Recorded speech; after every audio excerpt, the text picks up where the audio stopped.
সেই কঠিন হাসরের ময়দানে নবীজি সাল্লাল্লাহু আলাইহি ওয়াসাল্লাম যাদের ব্যাপারে সুপারিশ করবেন, যাদেরকে নবীজি সাল্লাল্লাহু আলাইহি ওয়াসাল্লাম সুপারিশ করে জান্নাতের ফয়সালা, জান্নাতের ধার প্রান্তে পৌঁছে দিবেন, তাদের মধ্যে নবীজি সাল্লাল্লাহু আলাইহি ওয়াসাল্লাম হাদিসের মধ্যে বলেন, যারা যারা নবীজি সাল্লাল্লাহু আলাইহি ওয়াসাল্লামের সুপারিশ পাবে, সুপারিশ পেয়ে জান্নাতে যাবে, তাদের মধ্যে এক নাম্বার হচ্ছে নবীজি বলেন, মান ক্বালা লা ইলাহা ইল্লাল্লাহ মুহাম্মাদুর রাসূলুল্লাহ।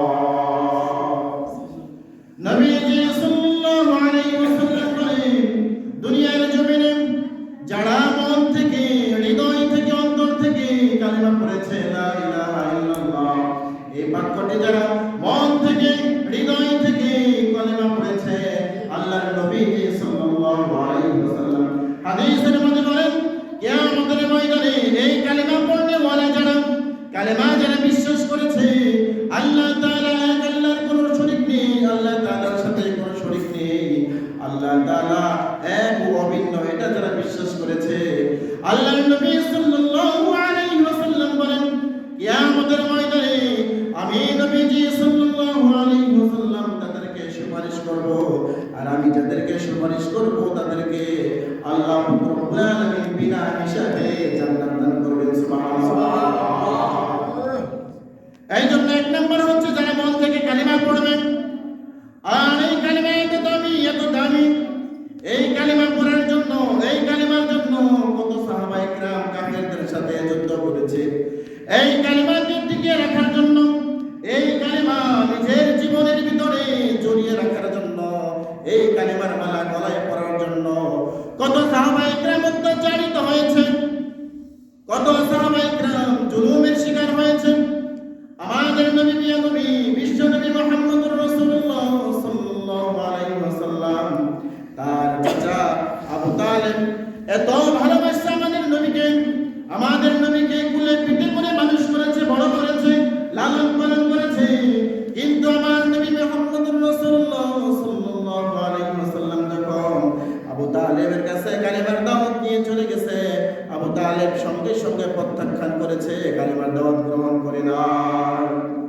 এই কালিমা কেমন দামি কালিমা! নবীজি সাল্লাল্লাহু আলাইহি ওয়াসাল্লাম তার চাচাকে বলেন, ও চাচা আবু তালেব, তার চাচা আবু তালেবকে বলে, ও চাচা আপনি শুধু একবার আমার কাছে কালিমাটা পড়েন, আমি আপনাকে ছাড়া কখনোই জান্নাতে যাব না, আপনাকে সঙ্গে নিয়ে জান্নাতে যাব।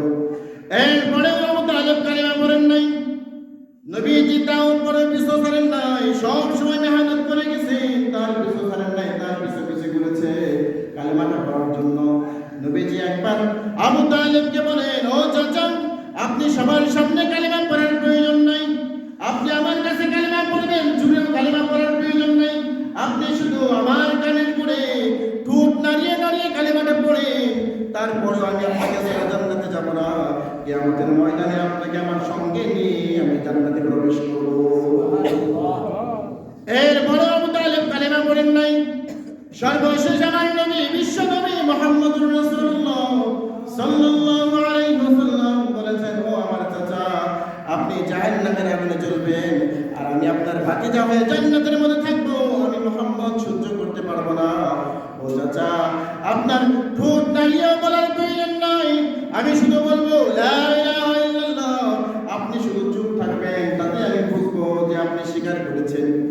কতটা সুযোগ দিয়েছেন নবী মুহাম্মদ বলে, ও চাচা আপনার কালিমা পড়ার প্রয়োজন নাই, ঠোঁট লড়ানোর প্রয়োজন নাই, আমি শুধু বলবো লা ইলাহা ইল্লাল্লাহ, আর আপনি আমার পাশে শুয়ে থাকবেন, বসে থাকবেন, আপনি শুধু চুপ থাকবেন, এতে আমি বুঝবো আপনি সম্মতি দিয়েছেন, আপনি গ্রহণ করেছেন। নবীজি সাল্লাল্লাহু আলাইহি ওয়াসাল্লামের এই কথাই আবু তালেব রাজি হয়ে গেলেন, কালিমা পড়বেন, মুসলমান হয়ে যাবেন। যখন আবু তালেব মুসলমান হয়ে যাবেন, নবীজি কালিমা পড়াবেন, এমন সময় আবু জেহেল সঙ্গে সঙ্গে আবু তালেবের মাথার কাছে এসে বসে পড়ল আর বলল, এ লিডার কি ব্যাপার, আপনি আমাদের ধর্মে চুলদারি মেখে কিভাবে আপনি মুহাম্মদের ধর্মে যান, কিভাবে আপনি কালিমা পড়েন, আমরা আপনাকে লিডার বানালাম, আমরা আপনাকে কিভাবে আপনি আমাদেরকে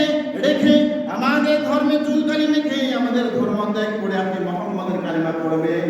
যখন এই কথা আবু তালেবের সামনে এসে পড়ল, সঙ্গে সঙ্গে আবু তালেবের মন ঘুরে গেল। আবু তালেব সঙ্গে সঙ্গে প্রত্যাখ্যান করে দিলেন।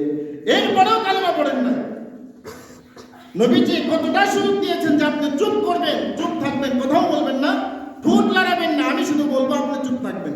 এতে আমি বলবো আপনি সম্মতি দিয়েছেন, আমি আপনাকে সঙ্গে নিয়ে জানতে পারবো। সুবহানাল্লাহ। এরপরেও মানেন না।